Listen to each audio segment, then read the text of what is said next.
Welcome back to my film and TV channel. Hope you're all staying safe and well. I'm going to go back to a simpler time today. We're going back to a time, yes, that's very poignant for me. We'll go back to a time where it's set with a young lady, obviously not a young gentleman, but about the same age as me. We're going to look at a film, a coming-of-age film. We're going to look at something called Are You There, God? It's Me, Margaret. Please join me. We're going to have a look at that today. If you are new to the channel, push that subscribe button, push the bell notifications. It's great to have you on board. Everything film and TV, reviews like this, information blogs, lots of different things. And if you can leave your comments about this film or anything to do with film and TV, it'd just be great to hear from you. And you can give us push that little like button. Just imagine you rating the film, which I'm sure all of you will like this film. Just press that little thumbs up button. That'd be great. Right, Are You There, God? It's Me, Margaret. It's a PG rating, 106 minutes. Yeah, you know me, that would normally be quite long, but it didn't feel long at all. I enjoyed most of the 106 minutes of it, if not all the 106 minutes. As I said, it's a coming-of-age comedy drama. It did make me laugh a couple of times, made me smile a lot, it made me feel tearful as well.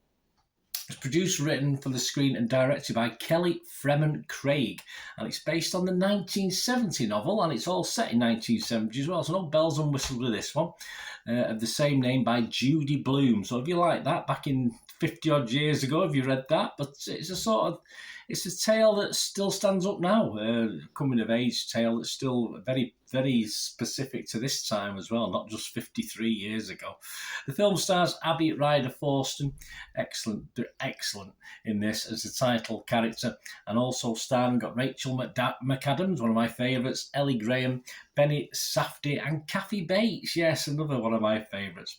The film was released in the US and worldwide on or around the April the 28th, 2023. I'm doing this recording at the 15th of June, so it's been a couple of months.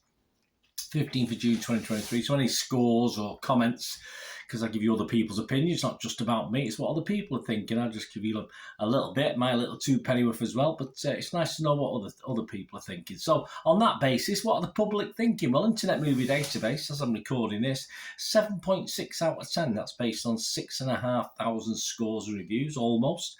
Rotten Tomatoes audience, they like it, 95% positivity, and gets a nice 4.6 out of 5. And the little statement says, Are You There, God? It's Me, Margaret, stays true to the classic book right down to its 70s setting, but the story still feels totally current and relatable. Yes, that's what I was trying to say early on. Metacritic, the other one site we look at for critics, their users, 7.2 out of 10, about 40 odd, so not a vast load of them, but enough. And what about the critics themselves? Well, it's nice when the public and the critics agree, isn't it? It does happen a bit, but not as much perhaps as it should do. Rotten Tomatoes, how about this?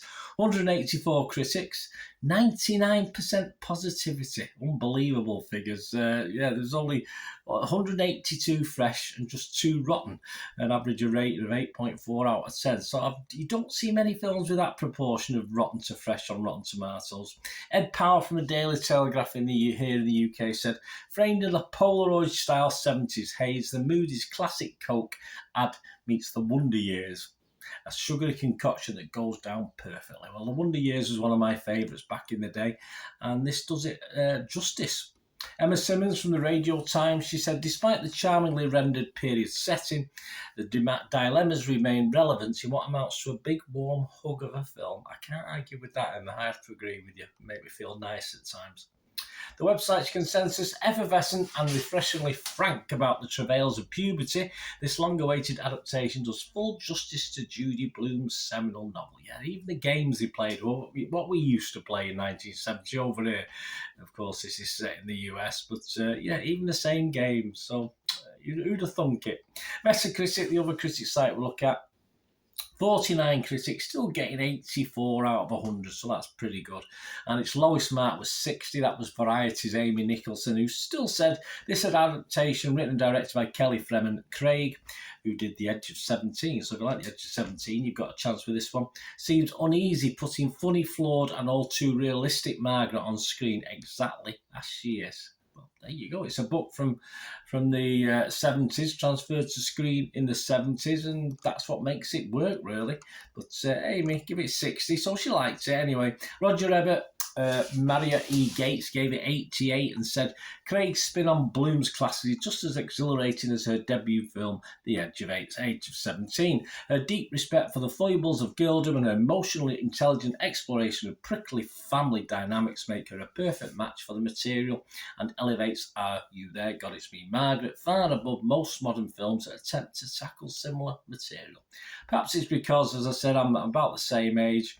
I can look at, say, the games we were playing, how the girls reacted around the young boys and the boys reacted around the young girls. It was just so familiar to me, and I think that helped me enjoy it. As I said, the Wonder Years was at the time when that came out. Obviously, it came out many years after it was set. Had the same sort of effect on me. I think it was probably in my 20s when I watched that, or I think from memory. So, but it's just nice to relate back to that time.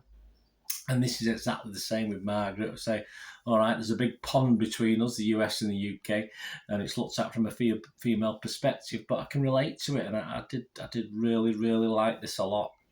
So my scores, I'm going to say this is well acted. I think acting-wise it's superb, young and old, and it's just altogether a nice, wholesome watch. I say it made me cry, it made me smile, it made me laugh. So, all right, not cry.